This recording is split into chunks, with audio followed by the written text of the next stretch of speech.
आज हम मैथ्स पढ़ेंगे और मैथ्स में हम एक्सरसाइज करेंगे क्लास 8 की एक्सरसाइज फर्स्ट टी। हम फर्स्ट टी तक एक्सरसाइजेज कर चुके हैं और आज हम करेंगे फर्स्ट टी। उससे पहले हम दो चीजें जान लेते हैं, योगात्मक प्रतिलोम, गुणात्मक प्रतिलोम, additive inverse and multiplicative inverse. ये क्या चीजें होती हैं? ये परिमेय संख्याओं में भी प्रयोग में होती हैं और पूर्णांकों में भी प्रयोग में होती हैं। अब किस तरह से, पहले हम जान लेते हैं कि हमारा योगात्मक प्रतिलोम क्या होता है। हम समझना शुरू करते हैं ना पूर्णांकों से। जैसे कि हमारे पास एक संख्या है 2। अब हम एग्जाम्पल को लेके समझते हैं कि इसका एडिटिव इनवर्स क्या होगा, इसका एडिटिव इनवर्स क्या होगा या इसका योगात्मक प्रतिलोम क्या होगा। किसी भी संख्या का योगात्मक प्रतिलोम क्या होता है? योगात्मक प्रतिलोम वह संख्या होती है कि जिसे उस मूल संख्या में जोड़ देने पर हमारा योगफल 0 आ जाए। यानी कि ऐसी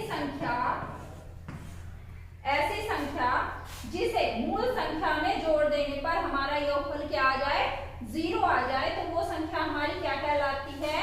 दी गई संख्या का योगात्मक प्रतिलोम या एडिटिव इनवर्स कहलाती है। यानी कि जितने भी हमारे धनात्मक पूर्णांक होते हैं 2, 4, 6, 7, 8, 281, जितने भी हमारे धनात्मक संख्याएं होती है, धनात्मक पूर्णांक होते हैं, उनके साथ अगर हम माइनस के चिन्ह लगा दें तो वो क्या हो जाते हैं, हमारे उन संख्याओं के हमें क्या मिल जाते हैं? एडिटिव इनवर्स मिल जाते हैं या प्रतिलोम भी इन्हें बोलते हैं, इनके हमें प्रतिलोम मिल जाते हैं। यानी कि क्या योगात्मक प्रतिलोम, क्या योगात्मक प्रतिलोम दी गई संख्या का प्रतिलोम होता है, रिवर्स होता है, या ऐसी संख्या होती है जिसे जोड़ने पर, जिसे दी गई संख्या में जोड़ने पर हमारा योग क्या आ जाए, 0 आ जाए।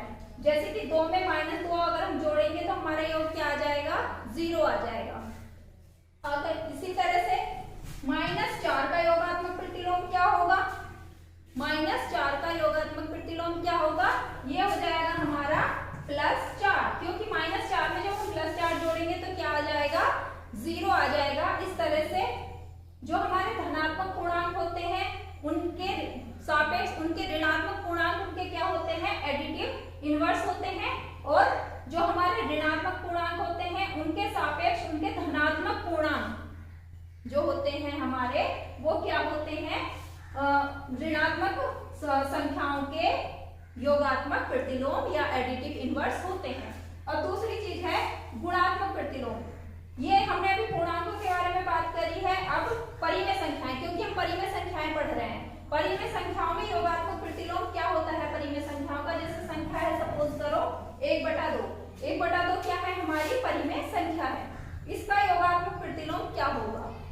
इसका चिन्ह देखेंगे हम, इसका चिन्ह प्लस का है, तो इसमें माइनस का 1/2 अगर हम जोड़ देंगे तो हमारा इन दोनों का योग कितना आ जाएगा, 0 आ जाएगा। जिस तरह से पूर्णांकों के योगात्मक प्रतिलोम चिन्ह बदलने से प्राप्त हो जाते हैं, हमारे परिमेय संख्याओं के भी योगात्मक प्रतिलोम उनके चिन्ह बदलने से प्राप्त हो जाते हैं। अब दूसरी चीज है हमारी गुणात्मक प्रतिलोम। गुणात्मक प्रतिलोम हमारे क्या होते हैं? पहले हम पूर्णांकों के केस में समझते हैं कि गुणात्मक प्रतिलोम, संख्या का गुणात्मक प्रतिलोम वह संख्या होती है जिसमें उसका गुणा करने पर गुणनफल 1 प्राप्त हो। ध्यान रखना है, योगात्मक प्रतिलोम में योग 0 और गुणात्मक प्रतिलोम में जो गुणनफल होता है वो कितना होता है, 1 होता है। तो जैसे 2 का गुणात्मक प्रतिलोम क्या होगा? अगर 2 का गुणा हम 1/2 से कर देंगे तो हमारा गुणा जो आ जाएगा, जो गुणा होके हमारा गुणनफल मिलेगा वो कितना हो जाएगा, 1। तो इस तरह से 2 का गुणात्मक प्रतिलोम या मल्टीप्लिकेटिव जो इनवर्स है वो क्या होता है, 1/2। इस तरह से ये पूर्णांकों का केस था। अब परिमेय संख्याओं के जैसे संख्या है, सपोज करो 4/5। परिमेय संख्याओं के गुणात्मक प्रतिलोम क्या होते हैं? परिभाषा हुई है कि ऐसी संख्या जिसका इसमें गुणा करने पर, दी हुई संख्या में गुणा करने पर गुणनफल क्या आ जाए, हमारा 1 आ जाए। गुणनफल क्या आ जाए, 1 आ जाए। तो अगर इस हम क्वेश्चन मार्क का मान निकालने चलेंगे तो ये क्या हो जाएगा, ये हो जाएगा हमारा 1, और ये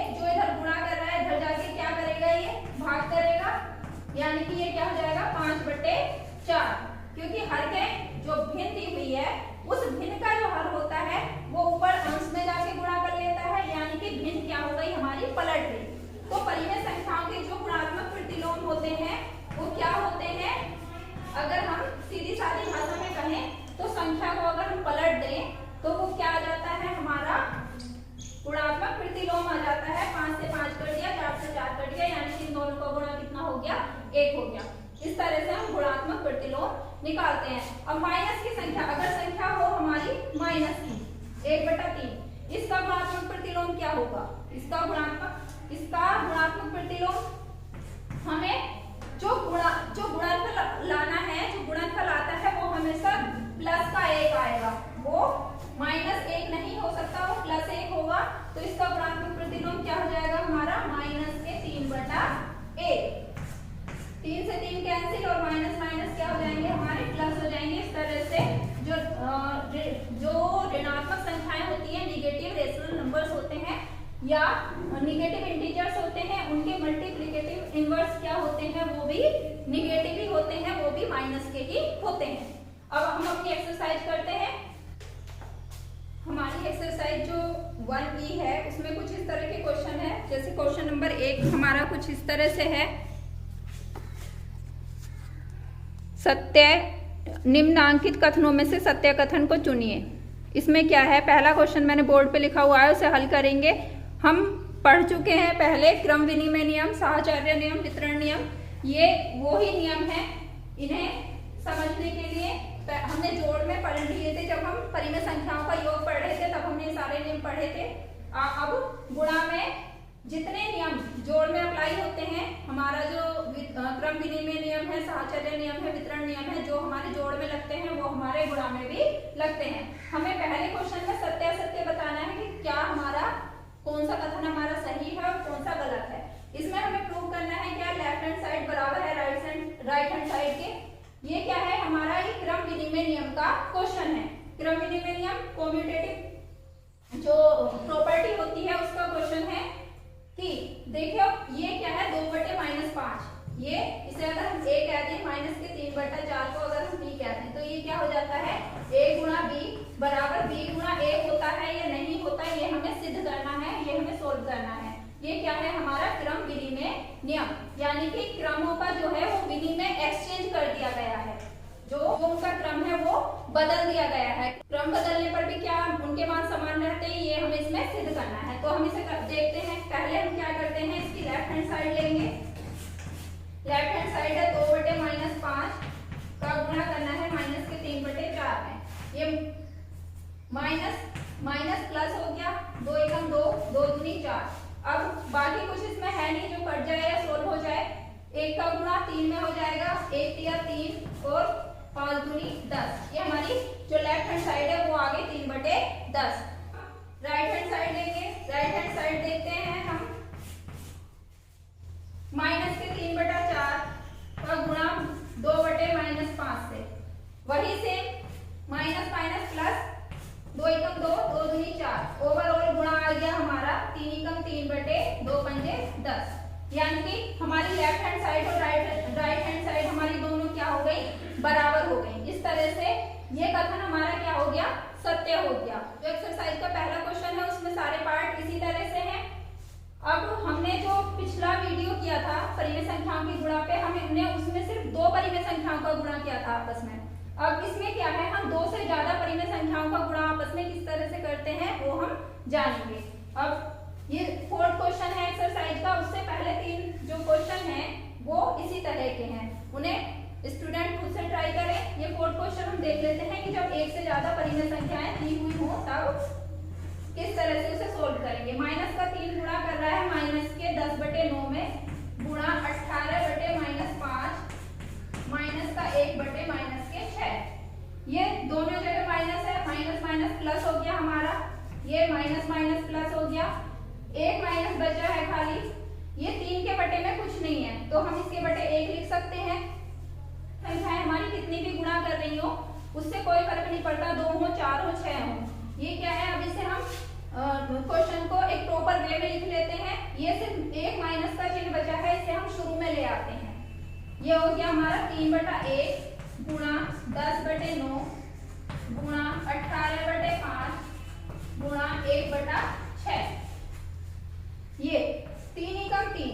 हम ढूंढेंगे कि कोई भी संख्या जितने भी अंश हैं उनमें से कोई सा भी अंश नीचे के किसी भी हर से कट रहा हो या कॉमन 3 तिया 9।